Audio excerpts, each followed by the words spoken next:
রাতের অন্ধকারেও যদি তাকে বলা হয়েছে অপরাধ করো, সে বলেছে না, একজন দেখতেছেন।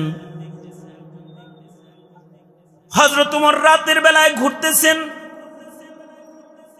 এক গোয়ালিনী মহিলার দরজায় হযরত ওমর দাঁড়াইছেন।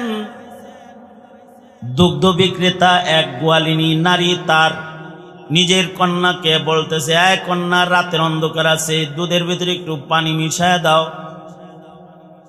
সকাল বেলায় টাকা বেশি পাইবা।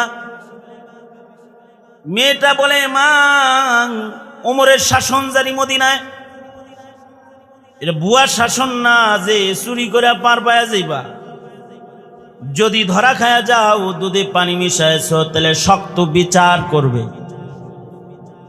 কারণ হযরত ওমরের শাসন, আধা জাহানের খলিফা ওমরের শাসন আমলে